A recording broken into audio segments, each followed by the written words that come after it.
A new football season is getting underway here in the United States, and with it comes a relaxation in the rules governing investment in NFL clubs by private equity firms. Now, team owners have aligned with other major U.S. sports leagues by voting to allow private equity to own up to 10% of a club, but their involvement is being strictly restricted. To explain the changes, I'm joined by Doug Flynn. He is a certified financial planner and co-founder of Flynn Zito Capital Management. Good to have you on. Why is the NFL the last major sports league to allow private equity? And why the heck do they need it anyway? I mean, the maximum's 10%. These are franchises that are doing very well. Thank you very much. Basically what happened is the valuations on the NFL are higher than all the other major sports. And last year, for example, the Washington team tried to sell, and they needed to pull over 20 people together to make that happen. So what they're looking for is the liquidity, because what happens is there's only so many billionaires that can write a check for $6 billion and not have it be that big of a deal. So rather than put all these people together and have them take a controlling interest, this allows people to take a minority interest, sell off a piece. All the other major league sports franchises have done this successfully. And it's really the valuation giving them the opportunity to take on some capital that they might want to use, maybe create some liquidity and keep the valuations where they are. The average NFL team is about $6 billion in terms of value right now.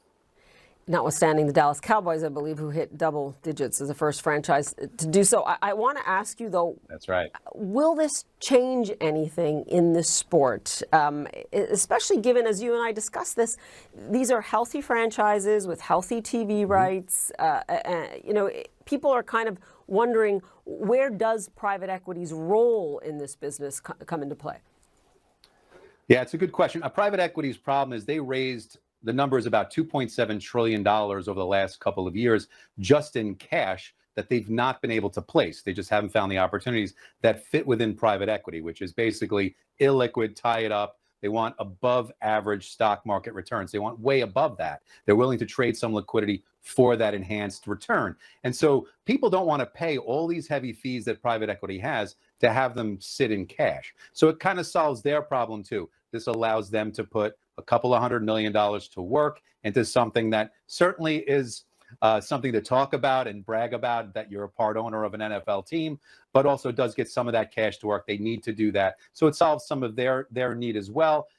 We could, when we look at the long-term returns of sports franchises and how they do, they really don't outperform the market overall. But rather than have it sit in cash and have something that you can't really get in any other way, this is a way to do that. So it solves both their problems, the owners in the NFL, as well as all the private equity fund managers that need to place some cash. Now, Doug, you know what people are going to say.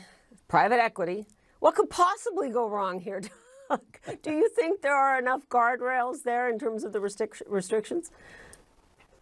I think, they're easing into it. All the other major league sports, everything, the the NBA, the MLB, the NHL, even MLS, allow 30% of a team to be sold. They're sort of dipping their toe in with just 10%. They do allow them also to own 6 different teams within the NFL so they can spread it around. But nobody can own, it's a minimum of 3%. The maximum is 10%. And there's a minimum hold of 6 years. So I think those are some good guardrails. You're not going into this thinking I'm going to flip this in a year or two. They've got to go in. They can't get out. It's a 6-year hold. So I think they'll actually expand that over time to sort of match what the other the other sports have done. So it's a way to ease in there and see how it goes. That's the way I think it's going to go. Well, it's interesting. Certainly a lot of excitement already for the NFL season and all of that growth globally, as well as we obviously see games in Europe, but also in South America. Good for you to be with us, Doug. I will say go Bills, so full disclosure there. And your team is? I'm torn between the Giants and Jets being in here in New York. It's just a pitiful. You can't be torn. The next time you're on, Doug, you make it clear you cannot do that. Okay. All right. I'm a Giants fan. My son's a Jets fan, so that's kind of the house we have going on. But it just stinks being in New York. All right, Doug. We'll leave it there for now. Thank you so much. Appreciate it. Next.